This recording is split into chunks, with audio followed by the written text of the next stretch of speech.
ആദ്യ മത്സരത്തിൽ തന്നെ കണ്ടത് 3 റെഡ് കാർഡുകൾ. ഒന്ന് പൊരി നോക്കുക പോലും ചെയ്യാതെ നിരാശപ്പെടുത്തിയ ബഫാനകൾ.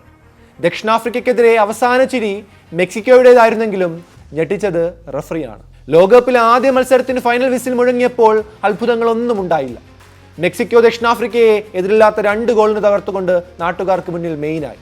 9-ാം മിനിറ്റിൽ ഹൂലിയൻ കിന്യോനസും 67-ാം മിനിറ്റിൽ റൗൾ ഹിമനസും ആതിഥേയർക്കായി വലകുലുക്കി.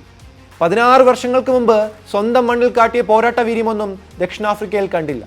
തികച്ചും ഏകപക്ഷീയമെന്ന് പറയാവുന്ന മത്സരം. ഗോൾ കീപ്പർ റോൺവൻ വില്യംസിന് സേവുകളും മെക്സിക്കോ ആദ്യ പകുതിയിൽ തന്നെ നഷ്ടപ്പെടുത്തിയ അവസരങ്ങളും കൂടി ഇല്ലായിരുന്നെങ്കിൽ ദക്ഷിണാഫ്രിക്കയുടെ പരാജയഭാരം ഇതിലും കൂടിയാണ്. ബ്രസീലിയൻ റഫറി വിൽട്ടൺ പെരേര സാംബിയോ മത്സരത്തിൽ ആകെ പുറത്തെടുത്തത് 6 കാർഡുകൾ. അതിൽ 3 റെഡ്. 2 ദക്ഷിണാഫ്രിക്കയ്ക്കെതിരെയും 1 മെക്സിക്കോയ്ക്കെതിരെയും. ഒരു ലോകകപ്പ് ഉദ്ഘാടന മത്സരത്തിൽ ആദ്യമായാണ് 3 റെഡ് കാർഡുകൾ വരുന്നത്.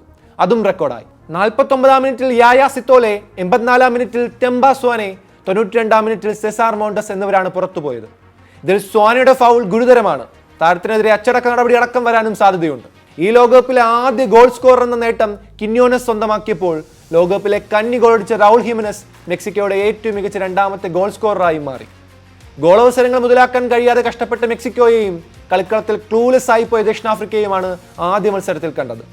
ഇരു ടീമുകൾക്കും ടൂർണമെന്റിൽ മുന്നോട്ട് പോകണമെങ്കിൽ ഇനിയും ഏറെ മെച്ചപ്പെടേണ്ടതുണ്ട്. ജൂൺ 18-ന് ചെക്ക് റിപ്പബ്ലിക്കിനെതിരെയാണ് ദക്ഷിണാഫ്രിക്കയുടെ അടുത്ത മത്സരം.